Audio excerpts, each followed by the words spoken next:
E aí, já pensou em ganhar muito dinheiro com um canal de corte igual esse daqui que você está assistindo? No primeiro link da descrição temos um aulão para você que quer começar um canal de cortes e faturar muito aqui na internet. Também teremos planilhas que irão te ajudar na hora de organizar a produção do seu canal. Tá esperando o quê?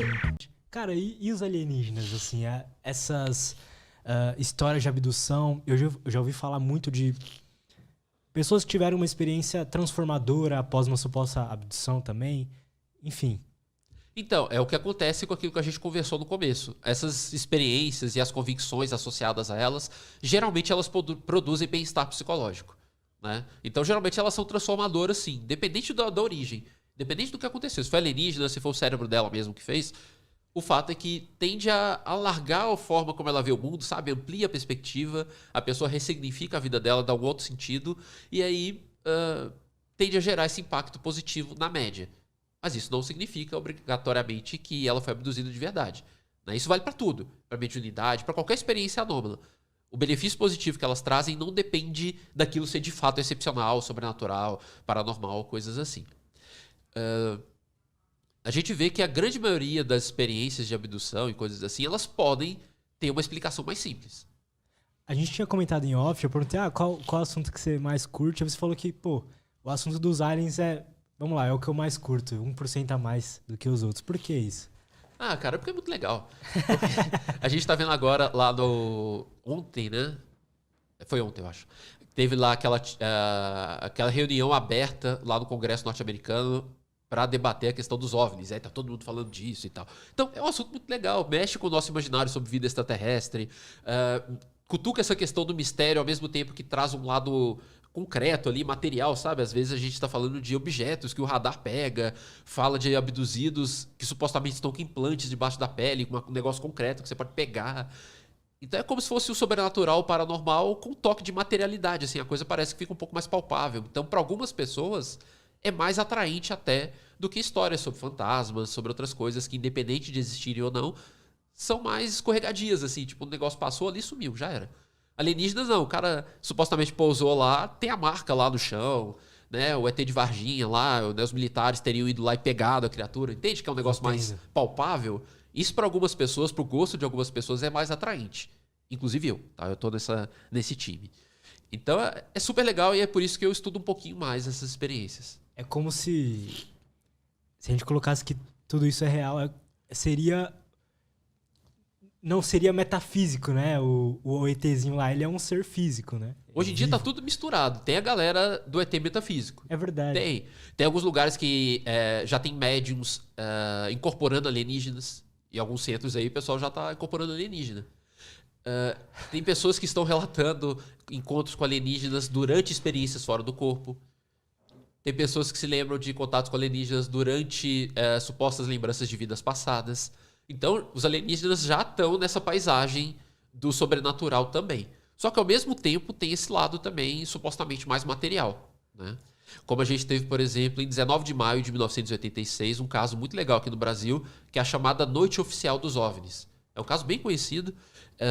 Aproximadamente 21 OVNIs foram captados nos radares da Defesa Aérea Brasileira.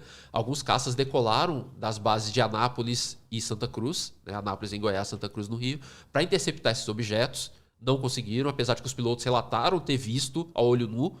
Então os objetos teriam sido vistos a olho nu, teriam aparecido nos radares dos aviões e teriam aparecido nos radares do sistema de defesa, né, brasileiro. Pilotos civis viram naquela noite também, né? O Osiris Silva, que era então presidente da Petrobras, ele estava voando na região e ele foi informado pelo rádio e ele também viu, ele alegou ter visto essas luzes também. Entende? Então tem esse lado material também, supostamente apareceu no radar. Então tem esse lado que mexe com pessoas que às vezes não têm tanto interesse pela parte metafísica, mas também gostam da coisa do mistério. Então fica essa coisa mais palpável. Eu entrei por essa. Né? Eu tinha mais interesse num negócio que eu pudesse pegar com a minha mão. E aí foi essa porta que eu entrei. Depois se expandiu. Né? Então hoje eu tenho interesse em todos esses fenômenos parapsicológicos, sobrenaturais, alienígenas, tudo. Desde que estudado cientificamente. Mas na hora que eu entrei, eu fui nessa porque eu queria pegar. Eu não queria só ouvir a pessoa contando história. Total. E você, Léo, o que você acredita? Cara... Eu sei que é difícil Não, Mas, assim... não, eu tô lembrando, eu ri um pouco porque essa pergunta ela acontece com alguma frequência. Porque as pessoas, muitas vezes, elas separam o que a gente pensa como cientista do que a gente pensa no fundo, sabe? É como se o cientista fosse a primeira camada e lá no fundo, você é um ser humano que tem as suas crenças, sabe? Verdade. Mas na real, a ciência ela não é só o conjunto de resultados, ela é uma forma de pensar sobre a realidade. E quando você incorpora essa forma de pensar sobre a realidade, você entende que para você ter convicções sobre uma coisa, você precisa ter evidências concretas. Né? Tudo que você fala tem uma responsabilidade, tem um peso ali. Então, isso é uma coisa que você desenvolve com o tempo. Tá? Não tô falando que eu nasci assim. Mas hoje, para eu falar que eu acredito numa coisa, eu realmente tenho que me sentir amparado por um mínimo de conjunto de evidências ali. Então, o que eu digo que eu acredito? A grande maioria desses episódios pode ser explicado como farsa ou erro de interpretação. Erro de interpretação é mais comum. Então, tem um monte de coisa de OVNI aí, 90 e tantos % das vezes, são coisas conhecidas. Inclusive, nesse evento que teve lá no Congresso americano ontem, eles mostraram alguns vídeos lá e discutindo exatamente uma explicação, que é um fenômeno óptico lá, que quando você filma e dá um zoom lá, o negócio fica com aquele formato e tal. Um negócio que eles levaram anos para chegar a essa conclusão. Então, a maioria das vezes, esses fenômenos têm explicação.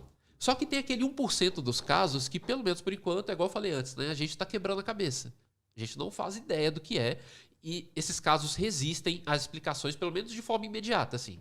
Pode até ter uma explicação. A gente é que está sendo incompetente ou não tem conhecimento suficiente para chegar lá.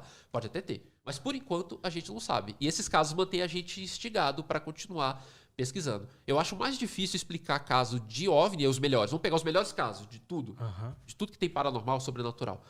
Eu acho mais difícil explicar os melhores casos de OVNIs do que os melhores casos de fantasmas, por exemplo. Sabe? Não estou dizendo que todos os casos de fantasmas são explicáveis. Às vezes tem caso real de fantasma mesmo. Vai que tem.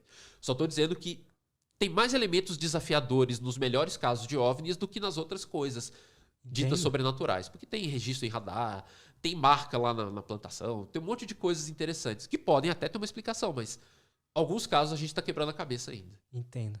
Cara, mudando um pouco de assunto, como que a psicologia vê os mitos da antiguidade? Como que era isso? Por que hoje em dia a gente não tem mais esses mitos tão fortes igual era antes? Hoje em dia são mais religiões monoteístas. O que você acha sobre isso? Então, isso eu vou pegar também de outras áreas, como a sociologia, a ciência da religião, que são outras áreas que conversam com a psicologia.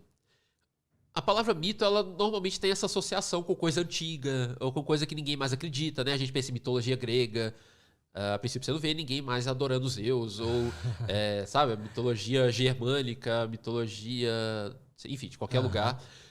Mas, para essas ciências que estudam a religião, mitologia não tem esse sentido. Mitologia é o conjunto de narrativas extraordinárias que estão por trás de uma religião qualquer. Então, no passado remoto, o pessoal acreditava em Zeus mesmo, acreditava em Thor, tudo isso, né? Então, a gente considerar só como antiguidade ou ninguém mais está acreditando por uma coisa ser mito é meio complicado. É muito mais coerente dentro do campo, e a gente faz isso, considerar que mitologia, então, é a narrativa. Independente de ser verdade ou não, então, perde totalmente essa ideia de que mito é mentira. Tá? Então, nesse sentido, todas as religiões têm mitologia. Porque todas as religiões têm narrativas. Então, só de ter narrativa, a gente chama aquele conjunto ali, os personagens, o sentido que aquilo tem, da historinha e tal. Tudo aquilo ali é a mitologia. Então, o que difere, na verdade, são os fatores sociais ao longo do tempo. Né? Se a gente pensar, por exemplo, na epopeia de Gilgamesh, é um mito muito, muito antigo, um dos primeiros, talvez até o primeiro. Eu estou tentando puxar pela memória aqui, eu posso estar falando besteira, mas eu acho que o mito de Gilgamesh é a primeira história religiosa extraordinária registrada, escrita. Né? O pessoal registrou naquelas tabuletas cuneiformes, assim, sabe? Aquele negócio de barro em forma de cone, assim e tal. E se você pegar a história do Gilgamesh, tem as mesmas características básicas que um monte de histórias atuais, assim. Né? Um cara que era meio deus, meio homem, e o cara teve um contato com o divino, ele teve uma jornada heróica lá, né? Ele foi pro céu, sabe? Um monte de detalhes assim. Então, cada época vai ter certos valores, certas prioridades, certos desafios daquela época. Por exemplo, a coisa do dilúvio. Né? Tem um monte de gente que teoriza que de fato aconteceu um grande dilúvio que apareceu em diversas religiões e tal.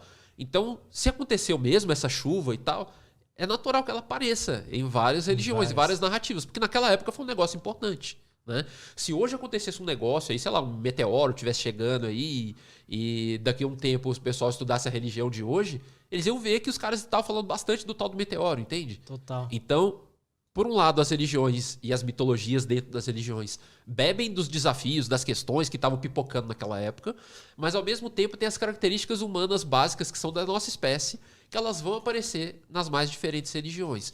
É um negócio que tem uma área que a gente usa só para estudar isso, que é a tal da ciência cognitiva da religião. É uma área assim, que junta psicologia, junta antropologia, junta tudo. E aí na ciência cognitiva da religião a gente vê que a gente tem umas...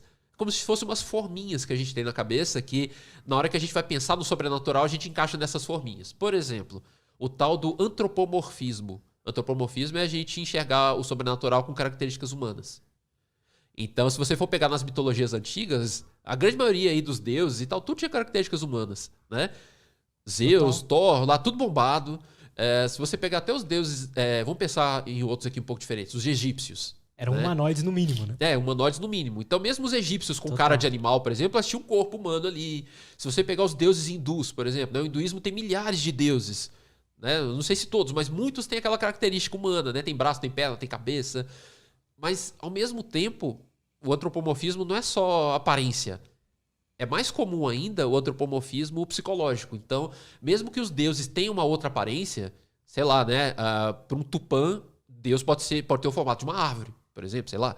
Uhum. Mas quando a gente descreve as motivações desse Deus, descrever o que ele pensa, o que ele quer com os humanos, a gente tende a usar a forma humana como referência.